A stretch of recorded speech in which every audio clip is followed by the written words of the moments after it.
ඇත්තටම ප්‍රශ්නේ භාවනාවෙන් ප්‍රතිඵලයක් නැතිකමද නැත්නම් ප්‍රතිඵලයක් ලැබෙන විදිහට භාවනාව වැඩි වෙන්නේ නැති එකද කියන එක ගැන අපි අපව කල්පනා කරන්න ඕනේ. එතකොට දැන් ප්‍රශ්නේ තියෙන්නේ අපි ඒක හරි විදිහට භාවිත නොකිරීම කියන එක. එහෙනම් හරි විදිහට කොහොමද අපි ඒක වඩන්න ඕනේ? පළවෙනි පියවර තමයි පින්නතුනේ. ඔබට තියෙන්නට ඕනම දේ තමයි ඉස්සෙල්ලාම මේ නානත්ව සහගත අරමුණු වලින් ඔබේ හිත මුදවගෙන ඒකත්වගත අරමුණකට ඔබේ සිත පත් කරගැනීමේ හැකියාවක් ඔබට තියෙනවා. ඒක තමයි ඇති කරගන්න ඔබ අද දවසේදී ඉස්සෙල්ලාම වෑයම් කරන කෙනෙක් නම් ඔබ මහන්සි ගන්න ඕනේ මොකද්ද? නානත්වගත අරමුණු අතර තියෙන ඒකත්වයකට හිත තැබීම කියන එක. ඒක හරියට සමතේ පැත්තෙන් මම ඔබට මේ උපමාවක් කළොත් එහෙම අර අට්ටික සංඥාවල. නේ? අට්ටික සංඥාව කියන්නේ මොකද්ද? ඇට සැකිල්ලක් කියන එක ගැන සිහිය තියාගන්න එක නෙනේ. ඒකට මෙතන අට්ටික සංඥාවට හිත තියාගන්න කෙනෙකුට ඇට සැකිලි ගොඩක් මිසක එක එක විදිහේ මිනිස්සු හම්බෙන්නේ නැහැ නේ. අර ගිර වගේ කතාවක් කියන්නේ නේ. අර හාමුදුරුවෝගේ කතාවෙදි කියන්නේ. අහලා තියෙනනේ කතාව 아무තෙන් කියන්න ඕනේ නැහැ නේ. ඒකට ඇට සැකිල්ලක් නේ දැක්කේ නේ. මිනිස්සේ hina වෙලා යනකොට පාරගිය දැක්කද කියලා වහම කිය නෑ ඇට සැකිල්ලක් hina වෙලා යනවා දැක්ක කියලා. ගිර වගේ කතාවේදී කියනවා ඇට සැකිල්ලක් අරගෙන ගියා කියලා. එතකොට ඇයි මේ එතකොට S2 X-ray machine එකක් වෙලා තිබුණා නෙමෙයි. මොකන්ද? පේන දේ එකක් වුණත් පේන අරමුණ Tamanගේ මනසට ගන්නෙ මොකක් විදිහටද? අර සංඥාව එතෙන්ට දාලා තමයි ගන්න. ඒකට ඇට සැකිල්ලක් කියන සංඥාවෙන් තමයි අසුරු කළේ. මොකද්ද?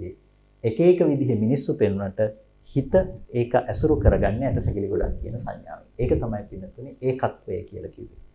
නානත්වයක් ඇති වෙන එක තමයි අපේ ස්වභාවය. ඒ තමයි මේ කෙනා, මේ අහවල් කෙනා, මේ මෙහෙම කෙනෙක් අපිට ඔහොම ඇති වෙන එක හිතේ ස්වභාවය. ඒක සාමාන්‍ය තත්වය. එහෙම පේන තැනක අපි හැම වෙලාවකදීම ඒකත්වයකට හිත තියනවා නෑ ඇටසැකිල්ලක්.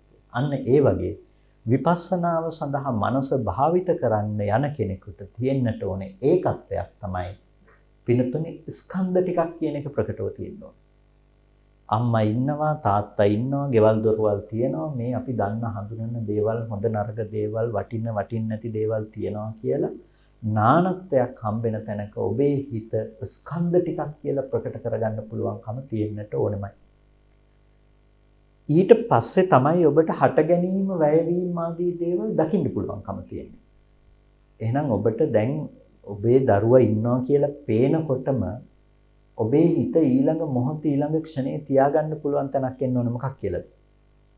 ස්කන්ධ ටිකක හට ගැනීම නිසා පෙනෙන බව ඇති වෙනවා කියන එක ගැන ඔබට නුවණ තියාගන්න පුළුවන්. මේ පේනවා කියලා කියන තැනක උපදින්න ස්කන්ධ ධර්ම ටිකක්. ස්කන්ධ ටිකක් කියන එක එතන දකින්න පුළුවන්කම තියෙනවා. එතකොට වාහනේ තියෙනවා කියලා දැනෙනකොටම ඔබට මොකද්ද තේරෙන්නේ? ස්කන්ධ ටිකක් කියන එක දැනෙන්න ඕන. ඒකට අන්නේ ස්කන්ධ ටිකකට හිත තියාගත්තාම අර නානත්වගත අරමුණු හැම තැනකම පේන්නේ මොකක්ද? ස්කන්ධ ටිකක් කියන ඇත්ත ඔබට ප්‍රකට වෙන්න පටන් ගන්නවා. එහෙනම් විපස්සනාවකදී ඔබට මූලික ලෙසම තියෙන්න ඕනේ தත්ත්වය තමයි ඇති කරගන්න ඕනේ தත්ත්වය තමයි අන්නේ ස්කන්ධ ටිකක් කියන එක දකින්න පුළුවන්කම තියෙන්නට ඕනේ. ස්කන්ධ ටිකක් කියලා බලන්න යනකොට ඒක පේන්නේ නැත්නම් ඔබට තේරෙන්නේ නැත්නම් මොකද්ද ඔබ කරන්න ඕනේ දේ? බනහඬ. සුත්තමේ ඥානයේ අඩුව, සුතානුග්‍රහිත බව අඩුයි කියන එක. නැත්නම් ස්කන්ධ ටිකක් කියලා බලන්න යනකොට ඔබට පේන්නේ නැහැ නේ. වෙන්නේ මොකද්ද? මේ දරුවා ඉන්නේ උඹ මෙතන ඉන්නවනේ මේ කෙනා මොකක් හරි. නැත්නම් එහෙම පේනවනේ. දරුවා ඉන්න නිසා තමයි පේන්නේ. කියලාම අපේ හිතට ඒක ගෙනල්ලා දෙනවා. එතකොට සුතානුග්‍රහිත බව අපිට තිබුණොත් තමයි අපිට කියන්න පුළුවන්කම තියෙන අපේ මනස පෝෂණය වෙලා තියෙන්නේ නැහැ. මෙහෙම පේනොට ඇහැට පෙනෙලා තියෙන වර්ණ රූපයක් විතරනේ. මේක හැම මොහොතකදීම මේ මොහොතේ ඇහැට එන වර්ණ සටහන විතරයි. ඒක දරුවා විදිහට ඇහැට ආවේ නැහැ. එහෙනම් ඒ වර්ණ සටහනේ නැහැ හැමෝටම දරුවා විදිහට ඒක යන්න ඕනේ. එහෙම ආවෙන්නේ. ඒකට වර්ණ රූපේ දරුවා උනේ නැහැ. එහෙනම් ඒක ගෝචර කරගත්ත ඇහැ දරුවා වුණාද?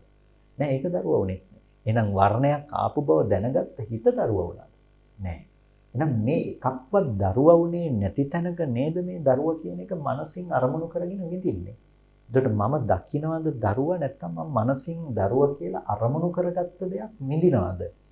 ওই කාරණාව අපිට හොඳට දැන් හිතින් සම්මර්ෂණය කරලා බලන්න පුළුවන්කම තියෙනවා නම් එතකොට මොකද්ද වෙන්නේ අපිට අර දරුවා කියන තැන ඉන්නවා කියන එක නැති වෙලා ස්කන්ධ ටිකකට පහසුවෙන් හිත තියාගන්න පුළුවන්. එහෙනම් එතන තියෙන දේ තමයි අර හිතන්න පුළුවන්කම. මෙනෙහි කරන්න පුළුවන්කම අපි සතුව තියෙනවා. ඒ මෙනෙහි කරන්න පුළුවන්, හිතන්න පුළුවන්කම හැදෙන්නේ ඇති වෙලා තියෙන්නේ මොකක් නිසාද? සුතේ නිසා. අහලා තියෙනවා. අපි හොඳට ධර්මය අහලා තියෙනවා. අහපු දේ තමයි විශ්ලේෂණය කරමින් අර තියෙන දේ බොරුවක් කියන එක පෙන්වලා දෙන්න පටන් ගන්නවා. එතකොට තමයි ඒ තැන්වල අපිට පේන්න පටන් ගන්නෙ නෑ මේ තැනක තියෙන බෙබඳු වූ ස්කන්ධ ධර්ම ටිකක් කියන අවබෝධය අපිට ඇති වෙන්න පටන් ගන්නවා.